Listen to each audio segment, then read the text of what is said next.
My name's Cheeky Sport Dave and welcome back to Ask Fans Weekly. That's right, we've got a packed show for you guys today, full of interviews, competitions, giveaways, and all that glorious stuff. But let's start the show the only way we know how. An interview with the one and only former Chelsea and Man City player, Wayne Bridge. Hey, come on United. So huge thanks to Mr. Wayne Bridge for joining us today. How you doing? Good, thank you. Good. Obviously, we're gonna kickstart it where most people wanna hear from you about, Chelsea, Man City. You had some glorious times there, didn't you, over here at Chelsea and Man City? Yeah, probably more Chelsea to be honest. Man City was a bit hit and miss for me. Did all right, but not great. Chelsea obviously had some great times, won some trophies, so. Absolutely. Yeah. So, obviously, your former team Chelsea is currently hitting some form again. Initially, as the season started, most people thought, are they going to fall away? Kind of similar to last season, but then now they're back in, slapping up teams 4-0, coming off the back of beating Manchester United. What's your thoughts on them so far? Well, I was doubting them before the Man United game, so I went to the game and I even doubted Morata a little bit. He's obviously a great player, but I was like, his hold-up play I didn't think was as good as what I see that day, to be honest. But I thought it was unbelievable. The combination he's got with Hazard, I think they look great together. Hazard's flying now. Just the way his feet were brilliant. Morata's feet were great. Yeah. Whatever ball you put into him, he'd deal with it.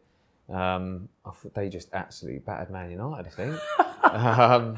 Mourinho's interview afterwards, he thought they'd done all right. But for me, I didn't think Man United did much. You're serious? No, I thought Chelsea were on fire. Christensen playing at the back, I thought he was tremendous. He was. Kante back in the team.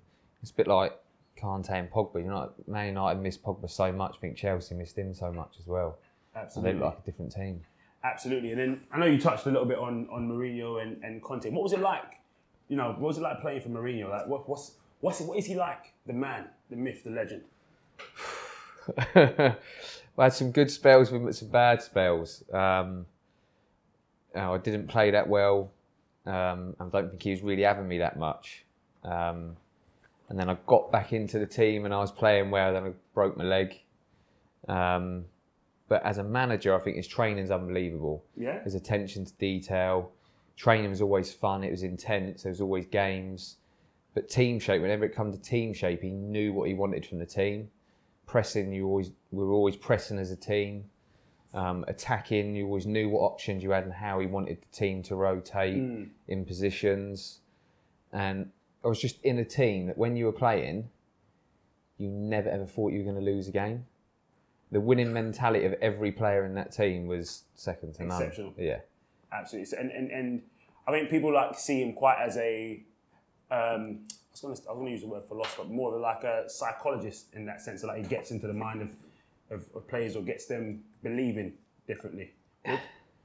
Yeah, definitely. Obviously, when I was there, it was all good spells. Mm-hmm. And obviously, he's gone through some tough spells. But when I was there, his one-to-one management, he'd try and get something out of a player, but he'd do it differently with each player. There'd be a lot of tough love as well. I was dragged off at half-time, I think it was against West Brom, and he never said a word to me for months. But it made me just want to go into training and do well and get back into the team. He could drag a player off after 20 minutes because they ain't playing well and not speak to you. But for the team, I think he was great. He'd do whatever he could for the players. He'd always stick up for the players. He is literally probably one of the best managers. I wouldn't say he's up there with the best. Who would you say the best is? I think it's too difficult to pick. Glenn Hoddle at Southampton, I thought was absolutely amazing. Yeah. And Mourinho. I had Strachan at Southampton, I thought was really good. Mm-hmm. I think Glenn Hoddle and Strachan at Southampton mainly because we weren't a great team, but they had us doing really well. I don't want to miss out. I've had a few managers, so I don't want to miss anyone out. Mourinho, I'd probably just pick Mourinho and Glenn Hoddle as the best managers I've had. What's your thoughts on Chelsea's current loan system, loaning out players? Chelsea's got I think they've got in terms of player-wise, the roster is absolutely massive in terms of the players they've got all over the world. But then so many players don't get the opportunity. Players get loaned out. Loftus-Cheek, we saw him for England playing absolutely amazing. So a lot of players don't really get the chance to shine. It's a difficult one, and I'm glad I'm not involved in it, having to deal with it, to be honest, because you look at Loftus-Cheek and you think, you know, if he'd still be at Chelsea, he might be playing. Mm-hmm. But they've got the money to just go and buy top quality players. It's hard for youngsters to get in the team. And I think youngsters at a young age, it's good for them to go out on loan and play. And I think if they don't, I think it holds them back a little bit. I think it's good that they get them on loan, but I think they should also keep a close eye on them because, you know, if they do that well, it's just get them back. Absolutely. But he's one of them ones that I think has been brilliant. I think I'll take him to the World Cup. I think he's been brilliant. Loftus-Cheek. Yeah, he's an absolute rock star. Against Germany, he was incredible. And they've also let go of like a couple of players in the past. You're touching on Mourinho, a couple of players in the past that right now are like slapping up the league. Disgusting. Like obviously you've got like Mo Salah, like absolutely phenomenal over there at Liverpool, and Kevin De Bruyne, KDB. Oh. He's got player of the year already, you know. If he goes injured, he's won it already. Do you know what I mean? He's been unbelievable. He's just on a different level to everyone else. Mm-hmm. He's seeing passes that are just unbelievable. Like if you're up in the stand high up, you can kind of see them passes, but when you're down on the pitch, it's so hard to see. Yeah. Like he's seeing like through players, and the passing's just unbelievable. Like he thinks of how Chelsea ever let him go. It's just unbelievable. It's completely... His vision's just second to none. And Salah, well, I'm a little bit surprised, to be honest. I think everyone is. Yeah. Like he's been brilliant. He's scoring tap-ins, like curling things in the top corner. He's been brilliant. Yeah, because you know when Liverpool earlier on in the summer were looking at possibly losing Coutinho, everyone was looking at Mane, saying, well, at the end of the day, the truth is Mane is the man in essence, so he can do quite a good job. But nobody really thought that Salah would be on fire the way he's been. You got them three in the team, Mane, Coutinho and Salah. They give me hard. As long as they defence does well, you know, they're going to score goals. Salah, I'm just so surprised. I just can't get my head around it. Like, he was at Chelsea and then Liverpool signed him. Like, I'm shocked how well he's done. Yeah. Like, he's even has he matched Robbie Fowler or is he... Yeah, I think first 12 games, absolutely. How many goals he scored is like some record for Liverpool. I think it's 9 goals in the first 12. Yeah, absolutely. But he's just shown so much quality. His speed as well. He's rapid. It's disgusting. Winning goal, Champions League against Arsenal. Yeah. What was that like? Something like that. Some celebration as well. To be honest, I don't score many, so yeah, it's nice to get a goal. But in that atmosphere as well is unbelievable because. I think Ranieri was crying at the end of the game at some point. Chelsea hadn't beat Arsenal too many times. They talk about that it was a turning point for Chelsea and Arsenal that kind of Chelsea started to step in front of them. Just some games, to be honest. We just threw it away afterwards against Monaco.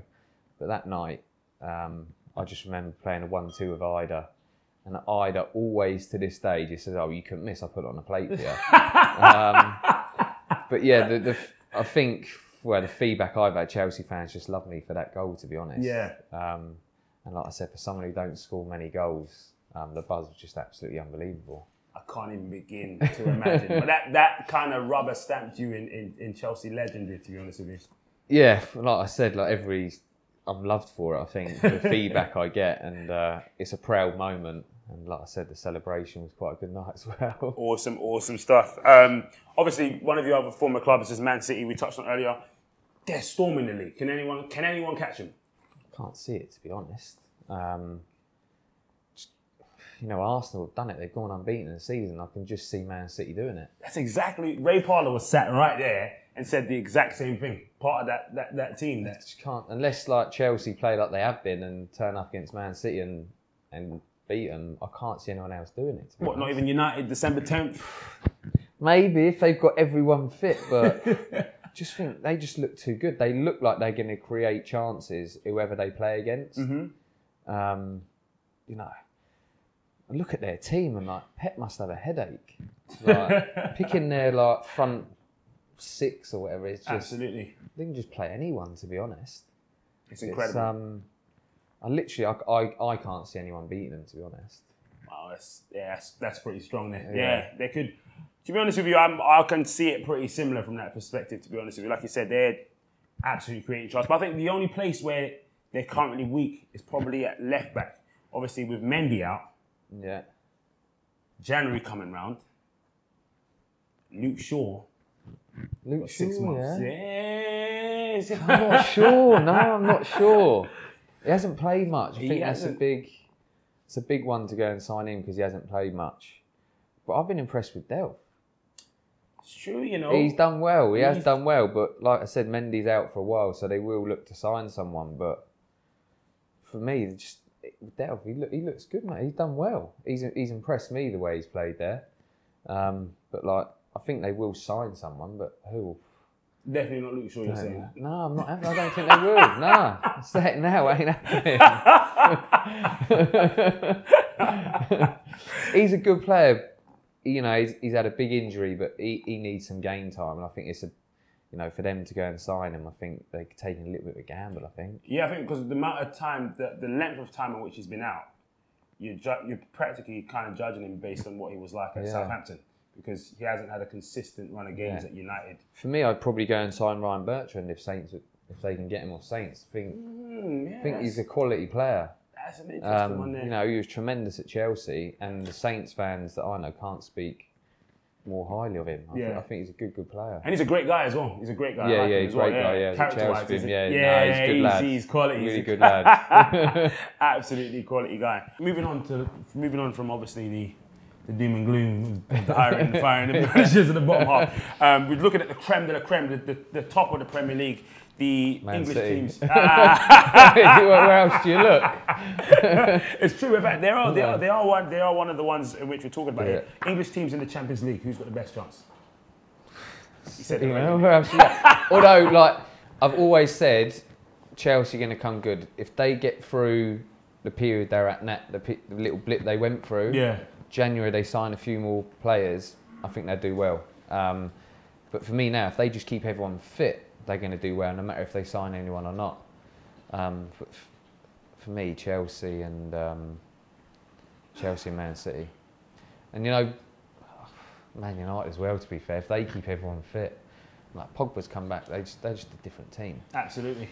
So them three, I think. Tottenham, they done well against Real Madrid. It's Real Madrid. But I don't bet much. And I've done a bet the other week and accumulated. Real Madrid were the only team to let me down. Oh, what? The only team. That, would you? My first ever accumulator. I'm like, but they haven't been great. And you know, Tottenham done well against them, but you know how they done against Arsenal the other day. I just think, you know, they ain't got that consistency. And I think Arsenal, the way they played against Tottenham, the way they played against Chelsea, and that if they play like that, you know, they're still a decent team, but I just don't think Tottenham are up there enough at the moment. So for me, it's just the United, the Chelsea, and City. Bellamy's put his name in the hat for the Wales job. You played with him. I'd love to see him be a manager, to be honest. Proper character. I got on really well with him. You know, some people say you love him or hate him. I think he's great. He's just so passionate about the game, and you see it when he plays. I love to see it as well. I love it when he loses his temper. I think it's brilliant. But in training, like just gives everything. You know, he works hard. When I was at City, I think he was one of our best players. He fell out of Man City, and I'm thinking, how is he not playing? He's probably been our best player. He worked when I was there. We were training with the kids. Man City just wasn't having us, so he stuck us with the kids. But he would always stay behind and help the kids out. Like even in that scenario, he'd get a fullback, like do this, or the winger, like he'd try and help him out. And I think he'd be really good, and I think he'd get on with all the lads as well. As long as you're mentally tough as a player, you'll be all right. You'll be all right. Because he could ruin a few people, but I'd like to think that he's intelligent enough to be able to deal with players individually. But I think he'd be really good. Awesome. I'd love to see it happen, to be honest. Might put myself in there for assistant. Yeah, that's what I was going to say. I'll give him a call. I need to get on and do my badges. Get onto one of your WhatsApp, mate. Listen, mate. All right, you absolute beauties, we are still giving away this copy of Football Manager 2018. All you gotta do is hit the subscribe button on the Ask Fans YouTube channel. Now, I've lost to Ray Parlour, I've lost to Clinton Morrison. It ain't gonna be a 3-0 whitewash. Wayne Bridge, you're going down. It's time for table football. All right, it's time for redemption. Are you ready for this? Yeah, I ain't losing. If I lose, it's best of 3. All right, first to 3. Let's go. All right, now listen. Real quick, before you before you start. Oh my days. Go on. Nah, listen, not early doors. Before you start. Unlucky. Oh my days. Little step over. Oh, what a step my over. days. All right, cool. Listen, all right. Now I know how this. He's moving the numbers as well. Oh, do you? Oh, right. No, come on. I don't want you saying it never went in. Do you know what I mean? I'm competitive. All right, let's do it. Oh my days. Hold on. Yes. Yes. What's the goalkeeper doing? Oh my days. Listen, he's got techers, you know. Oh! There's an own goal. My There's an own goal as well. That's it. I'm in. I was going to say it's the left back. All right, 1-1.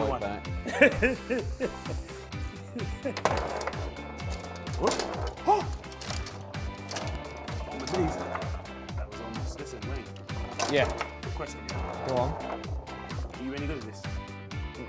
I'm right when I have a drink. I'm better when I have a drink at like local pub used to have table football and darts. You've actually got techers with this, you know. I'm seeing the. Oh, get in! Days. Listen, nah, it's not happening. It's like Zane Jesus, wasn't it? Listen, this is going to be a 1999 final comeback. Comeback. Man United comeback Kings versus Chelsea. Oh, away at the bridge. Oh my days! No! Oh my days! Ah, it's stuck one. We've got to roll it back in. Fine, I'll let you have that. Oh. It's tight. Oh my days. I might get my left back to score the last goal. Left back, yeah? Yeah. Told ya. Oh! Oh my days! Listen. The intensity, here he is again. The intensity is, the intensity is serious. Oh, no. I thought I was going for another on goal there. Oh my days. Oh my days. This is Wayne. Here we go. Here we go. Semi-pro. I'm saying defense. Is that 3 at the back? Oh. There we go. Here we are. Still through. I can't get out my arse. It's like Tottenham v Arsenal. I thought that was a certified goal. I thought we had a Clinton Morrison replay moment right there. Oh! Get in. Is that 3? Yeah, that's 3. Oh my days, it's over. Oh, listen. 3-1. Quality, I've got to say you're the best one I've played so far, to be honest with you. I'm telling you, I should have beaten Ray Parlour. That's the reality. That's it. I shouldn't have been easy on Ray. I was banking on the rest of the people being worse. Do best of 3, but I don't think it's going to work for you still. I've got too much. It's been awesome. Thanks a lot, mate. Man. Thank you. Take care. Now, before we get back to Wayne, we've got something special for you. We've teamed up with our friends at Classic Football Shirts to offer you 10% off the entire range. All you got to do to get involved is click the link in the description below and use the promo code AskFans10. Now, back to my favourite part of the show. Last week, we had Clinton Morrison as our Ask Fans Storytime guest, giving us a special rendition of one of his favourite stories. Now it's time to listen to Wayne Bridge. Wayne, over to you. Hi, Wayne Bridge with AskFans Storytime. So probably going to go back to my Man City days where it wasn't going too well. So the start of the season, Mancini asked me not to come back for a couple of weeks while the team went away on pre-season. So also figured out our surplus to requirements then. So I was training with the kids. He stuck me with the kids. There was a few of us, Craig Bellamy, Shay Given, Ali Bell, there's quite a few of us. And a few of them managed to leave in the transfer window, but I was still there. And it coming up to Christmas time, I'm thinking, oh, I've got a week off over Christmas. Doesn't really happen because the kids that I was training with get the time off over Christmas. So just getting ready to go home for Christmas, first Christmas at home for a while, and Mancini calls me over and goes, oh, you're training with us now. So I'm a bit like, well, why? and basically ended up with a bit of to and fro. Mine was the only reason he was getting me to come back and train with him is because he didn't want me to have the time off, and his was that I didn't want to play football and I was all about the money. There was a lot more going into that conversation, which I won't repeat because there's a lot of bleeping out that you'd have to do, and it was basically in front of all the players. It kicked off massively, and it ended up with him basically telling me to F off. So I went home for Christmas, and I get a phone call, I think it was Boxing Day, from David Platt, going, "Oh, you're supposed to be in training." I'm like, "Nah, mate, he told me to F off back for Christmas, so I'm back for Christmas, mate, I ain't coming back." And he was like, "Well, you have to come back or we're going to fine you." I'm like, "But mate, we had an argument." It was proper argument, a lot of swearing going on, very, very heated. It was mainly to do with I didn't want to play football and he reckons I was just interested in money. So I ended up coming back. They tried to fine me, well, it was never going to happen because the manager told me to go, so it did. But it brings me to basically what really annoyed me more than anything. That was him telling me I didn't want to play football and it was all about the money. To be honest, I worked hard, I was training with the kids, I was never late, always on time, and I worked hard every time I was training, and I wanted to play football. And I think it goes to show that I left to go to Brighton at the end of that season for less money, and I played nearly every game for Brighton through injury. I was playing with an injection most of the games and painkillers, so Mancini have some of that. Well, that's all we've got time for today, folks, so make sure you like, share, comment, and hit that subscribe button. We're still giving away a copy of Football Manager 2018. All you got to do is subscribe. And don't forget that 10% off classic football shirts using the promo code AskFans10. Now, my name's Cheeky Sport Dave. You've been watching AskFans TV, and I'm out. Come on!